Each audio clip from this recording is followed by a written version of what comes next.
Palabras diarias de Dios. La obra inicial de las 3 etapas de la obra de Dios la hizo directamente el Espíritu y no la carne. La obra final de las 3 etapas de la obra de Dios, sin embargo, la hace el Dios encarnado y no el Espíritu directamente. La obra de redención de la etapa intermedia también la hizo Dios en la carne. A lo largo de toda la obra de gestión, la obra más importante es salvar al hombre de la influencia de Satanás. La obra clave es la conquista completa del hombre corrupto, restaurando así la reverencia original a Dios en el corazón del hombre conquistado y permitiéndole lograr una vida normal, es decir, la vida normal de una criatura de Dios. Esta obra es crucial y es el núcleo de la obra de gestión. En las 3 etapas de la obra de salvación, la primera etapa de la obra de la era de la ley estaba lejos del corazón de la obra de gestión. Solo tenía la ligera apariencia de la obra de salvación, y no era el inicio de la obra de Dios de salvar al hombre del campo de acción de Satanás. La primera etapa de la obra la hizo directamente el Espíritu, porque, bajo la ley, el hombre solo sabía acatarla y no tenía más verdad, y porque la obra en la era de la ley apenas involucraba cambios en el carácter del hombre, y mucho menos tenía que ver con la obra de cómo salvarlo del campo de acción de Satanás. Así, el Espíritu de Dios completó esta etapa supremamente simple de la obra, que no tenía que ver con el carácter corrupto del hombre. Esa etapa de la obra tuvo poca relación con el núcleo de la gestión, y no tuvo gran correlación con la obra oficial de la salvación del hombre, y por lo tanto, no requería que Dios se hiciera carne para hacer personalmente su obra. La obra que el Espíritu hace está implícita y es insondable, y para el hombre es profundamente aterradora e inaccesible. El Espíritu no es el adecuado para hacer directamente la obra de salvación, ni para proporcionar directamente vida al hombre.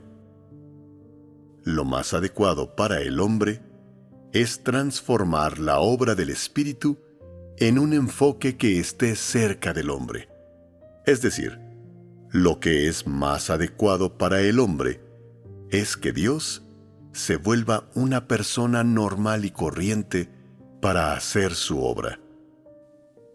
Esto requiere que Dios se encarne para reemplazar al Espíritu en su obra, y para el hombre no hay mejor forma de obrar para Dios. De entre estas 3 etapas de la obra, 2 las lleva a cabo la carne, y son las fases claves de la obra de gestión.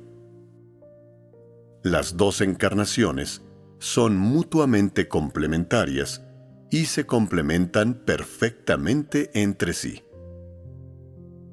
La primera etapa de la encarnación de Dios puso el fundamento para la segunda etapa, y se puede decir que las 2 encarnaciones de Dios forman un todo y no son incompatibles entre sí.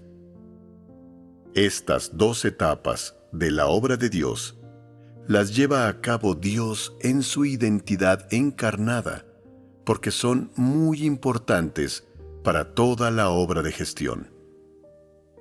Casi se podría decir que, sin la obra de las 2 encarnaciones de Dios, toda la obra de gestión se detendría por completo, y la obra de salvar a la humanidad no sería nada más que palabras vacías.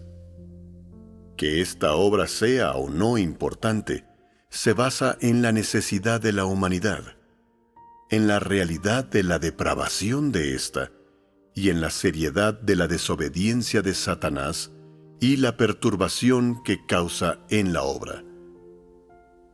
El adecuado, que está a la altura de esta tarea, se basa en la naturaleza de la obra realizada por el obrador y en la importancia de la obra.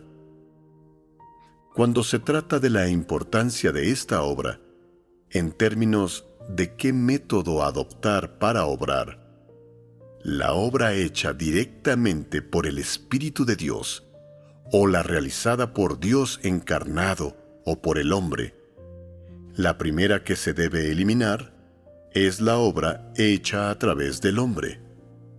Y, basándose en la naturaleza de la obra y la naturaleza de la obra del Espíritu en oposición a la de la carne, en última instancia se decide que la obra hecha por la carne es más beneficiosa para el hombre que la realizada directamente por el Espíritu y ofrece más ventajas. Este es el pensamiento que Dios tuvo cuando decidió si la obra la debía hacer el Espíritu o la carne. Hay una relevancia y una base para cada etapa de la obra. No son imaginaciones sin fundamento, ni tampoco se llevan a cabo de un modo arbitrario. Hay cierta sabiduría en ellas. Esta es la verdad detrás de toda la obra de Dios. En particular, hay más del plan de Dios en esa obra grandiosa como Dios encarnado, obrando personalmente entre los hombres. Por lo tanto, la sabiduría de Dios y la totalidad de su ser se reflejan en cada una de sus acciones, pensamientos e ideas en su obra. Este es el ser de Dios que es más concreto y sistemático. Es difícil que el hombre imagine estos pensamientos e ideas sutiles. Es difícil que el hombre los crea y además que los conozca. La obra hecha por el hombre está de acuerdo a los principios generales que, para el hombre, es altamente satisfactoria. Pero comparada con la obra de Dios, hay simplemente una disparidad excesiva. Aunque los hechos de Dios son grandiosos y la obra de Dios es de una magnífica escala, detrás de ellos hay muchos planes y arreglos minuciosos y precisos que son inconcebibles para el hombre. Cada etapa de su obra no solo se realiza conforme a principios, sino que también contiene numerosas cosas que el lenguaje humano no puede articular plenamente, y estas son las que al hombre le son invisibles. Independientemente de si es la obra del Espíritu o la obra de Dios encarnado, cada una contiene los planes de su obra. Él no obra infundadamente y no hace una obra insignificante. Cuando el Espíritu obra directamente, lo hace con sus metas, y cuando se hace hombre para obrar, es aún más con su propósito. ¿Por qué otro motivo cambiaría su identidad de inmediato? ¿Por qué se convertiría sin reparos en una persona considerada insignificante y que es perseguida?